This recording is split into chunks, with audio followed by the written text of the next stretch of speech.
How would I describe myself and my work? I've been practicing for 45 years, so it's a long story. I would describe myself as an architect, landscape architect. I really work inside out and outside in on all of the projects that I do. And I think with my engineering background, I've always had an interest in structures and movement in architecture. So those are the things that guide my work. My uncle was an architect. My grandfather was a real estate developer. So I was viewing buildings under construction even as a toddler. And I think I became very interested in space. I started drawing houses when I was 6 or 7 years old. I got kind of good at it. In high school, I was the first woman to ever take drafting. That just cemented it from there.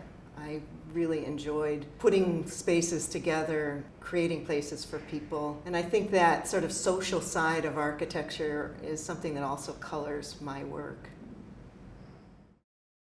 What project best represents my work?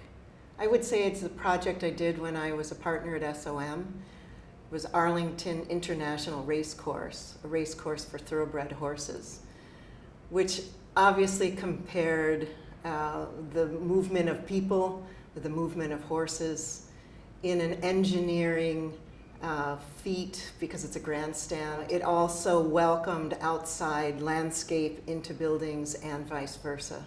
A project that did everything that I'm interested in, and I know it's very much enjoyed by the people who visit it. Whose work do I most admire? Alvar Aalto, a Finnish architect who worked in the 20th century, profoundly modern in his architecture and yet traditional in the same way. He brought landscape into architecture and architecture out into landscape. I had the chance to go to Finland. In fact, it was my very first trip to Europe to see his work.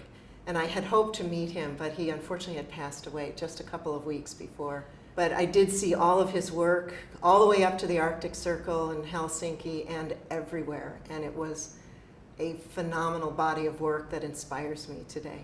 What is the most exciting thing going on in our profession? I think it's a freedom of expression that we haven't seen in the past. And that's because we have the technologies that allow us to imagine anything and to depict it and to make it real. And I think that liberated us. I think at this point, it's really up to you. We're not confined to just what we can draw, but it's just what we can imagine. Well, I have 2 children who are architects. What I have learned and told them is that it's very important to understand your strengths and your weaknesses.